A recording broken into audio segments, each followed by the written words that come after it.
Good morning, everybody. We have some science reading to do today from the Sciencesaurus books. A Sciencesaurus book, singular, but I know a couple of you have ordered this, and so I would love for you all to follow along if you have this book on pages 80 to 81.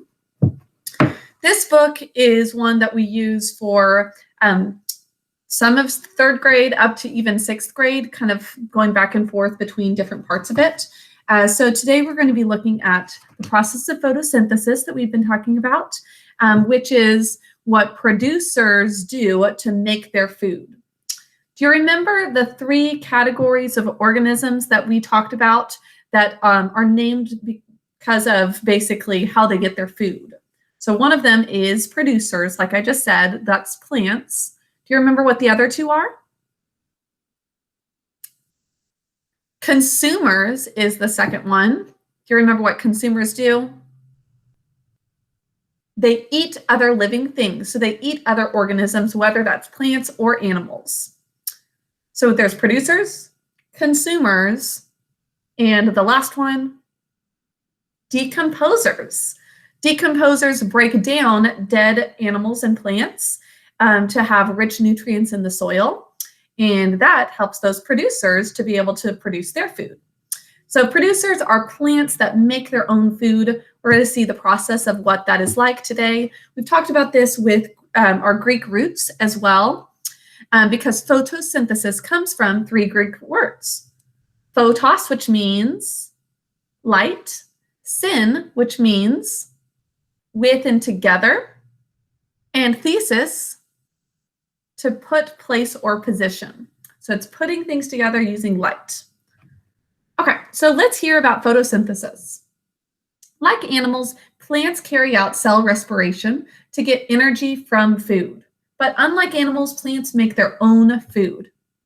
Inside each leaf cell are tiny green structures called chloroplasts. Can you say chloropast? Chloropast. The green color comes from a substance called chlorophyll. Did you say chlorophyll? So there's chloroplasts, chlorophyll. Chlorophyll captures the energy in sunlight. So it's all about this energy cycle, which we're going to look at more. But the energy comes from the sun to the plants, and then the plants have energy to give to animals that eat them. And then that energy passes on from animal to animal if it's a consumer that's eating another consumer. The plant takes in water from the soil. Water travels to the plant's leaves. The leaves take in carbon dioxide from the air. Remember, we've talked about carbon dioxide and oxygen in the air around us. Carbon dioxide is what plants need. They take it in, and then they give off oxygen to us. Now, the chloroplasts use the sun's energy captured by chlorophyll to combine water and carbon dioxide. So it combines water and carbon dioxide. This produces a kind of sugar called glucose. Glucose is plant's food. Glucose. Now, photosynthesis also produces oxygen. The plant uses some of the oxygen for cell respiration, for making it new, and it gets rid of the extra oxygen as waste. So it takes in some of that, but then it gives oxygen away to us. That's extra. The process of using the energy in sunlight to produce food for the organism is called photosynthesis. This diagram shows what happens in photosynthesis. You've also created a picture in your notes. You don't need to make another one of this, but this is another diagram that shows what that process is like. Okay, so there is the leaf cell, picture of what that would look like. Energy from the sun comes in, carbon dioxide and water come in, and oxygen comes out. So that's what's given off. Now, leaves need water to carry out photosynthesis. It's one of the factors that's needed in that process. Water moves from the plant's roots up the stem to the leaves, like this. During photosynthesis, the leaves make food for the plant. Food moves from the leaves to all parts of the rest of the plant. Now, how do these movements happen?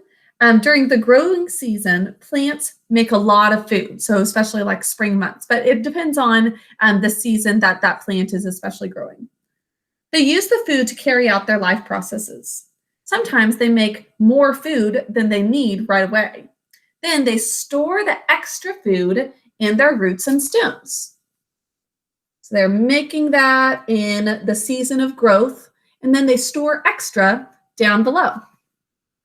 Now, this is what the inside of a stem for a plant could look like. It says a plant stem has two kinds of small tubes in it. These structures are adaptations from moving materials through the plants. Tubes that are called xylem, spelled with an X, xylem,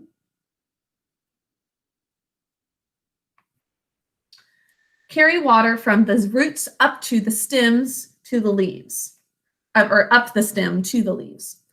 Tubes called phloem carry food from the leaves to other parts of the plant. So xylem carries water, phloem carries water. Xylem carries water, phloem carries the food.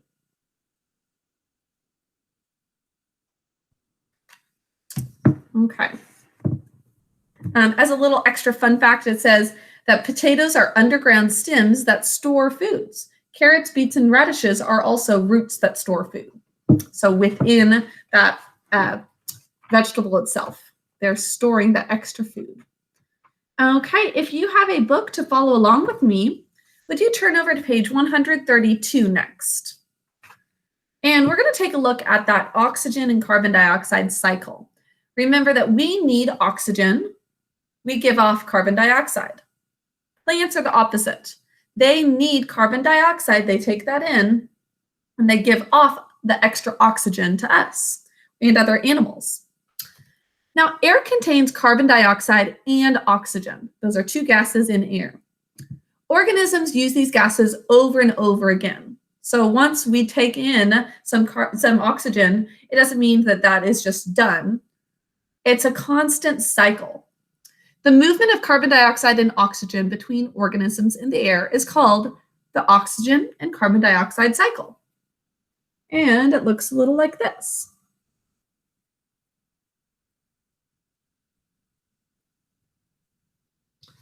Okay. So it says that the blue is this decomposition that we're going to look at, coming from same base as decomposers, that root, same base word. Cell respiration is the red part, and yellow is photosynthesis. Now, plants and some other organisms take in carbon dioxide from the air. They use the carbon dioxide to make their own food, like we just read about. They release oxygen into the air as waste product. So it's the extra that's not used. Cell respiration is the red part of our chart here. It says most organisms use oxygen to release the energy in food. This process produces carbon dioxide as a waste product. The organisms release carbon dioxide back into the air. And finally, decomposition. Some organisms get energy by breaking down the wastes and remains of other organisms. Decomposition, that process produces carbon dioxide. The organisms release carbon dioxide into the air. And then that carbon dioxide is used in that same cycle again. So once that is broken down, it's carbon dioxide into the air, and then it goes into that plant, and then it starts all over again. Every organism can be classified as one of three things. We're going to review the three categories that we can put organisms in depending on how they get their food. Scientists classify organisms based off of their role in an ecosystem. An organism's role includes the way that it gets energy. Energy enters ecosystems through sunlight.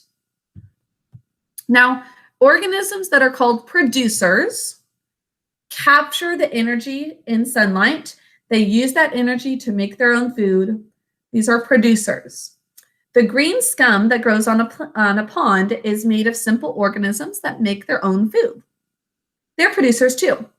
Some bacteria are producers, and so are some one-celled organisms that live in water.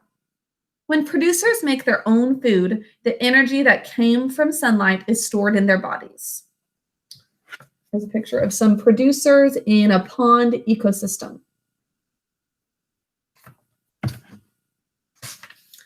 Now, organisms that get their energy by eating other organisms are called consumers. Scientists classify consumers into 3 groups: herbivores, carnivores, and omnivores. Do you remember what herbivores eat? Herbivores eat plants or producers. Now, energy by eating roots, stems, leaves, flowers, fruits, and even plant sap. Herbivores range in size from elephants. Elephants can grow obviously very large just by eating only producers, plants. But also tiny insects are in this herbivore categorization as well. Gorillas, deers, cows, and rabbits are herbivores too. So are grasshoppers, snails, the caterpillars of moths and butterflies. Now, animals that eat other animals are called, remember? Carnivores. So it's a type of consumer as well. Carnivores get energy by eating the bodies of other organisms, living organisms. But not all carnivores eat what you think of as meat. For example, a ladybug eats the entire body of an insect that it catches. So ladybugs are carnivores because they are eating insects. Now, spiders and praying mantises also eat other insects, so they're carnivores. Many carnivores have adaptations that make them especially good hunters, and those are the ones that are probably first in your mind as carnivores. For example, lions have strong legs for chasing animals and sharp claws and teeth for grabbing them. They also have very good eyesight, hearing, and sense of smell for locating animals to hunt. And lions' sharp teeth let them tear apart their catch. Other examples of carnivores include sharks, hawks, hyenas, killer whales, owls, and wolves. There's a lion chasing its prey. Now, the last category of consumers, we had herbivores, carnivores. The last one is, remember? Omnivores. Good job if you got that one right. That is an animal that is a combination of being carnivorous, they eat meat or other organisms, other animals, that is, and then herbivore, an animal that eats plants. Omnivores include bears. They eat both other animals and plants. In the spring, Alaskan grizzly bears feed on salmon that are swimming up rivers, for example. In the summer and fall, the grizzlies eat huge amounts of fruit and berries.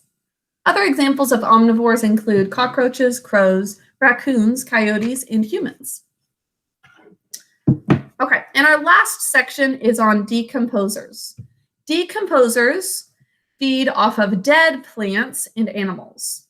They get their energy by feeding on dead materials, and they break down wastes and dead materials into simpler materials. Some decomposers break large pieces of material into smaller little pieces. For example, earthworms, centipedes, and pillbugs break dead leaves into tiny pieces as they feed. Other decomposers then break the smaller pieces into simple substances. These include molds, mushrooms, and bacteria. The simple substances enter the soil. Plants cannot take in the undigested substances, but they can take in simple substances. So things like mushrooms and bacteria can break it even smaller so that the plant actually can take in the dead plant or animal as nutrients. So decomposers provide nutrients for plants. Decomposers also keep environments from being overloaded with dead organisms and wastes. Here's an example of some decomposers. all essential to an ecosystem, all three of those categories: producers, consumers, and decomposers. Okay, you've got some questions to answer about this after you're done watching, and I will talk to you all later. I hope that you enjoy the rest of your day. Bye.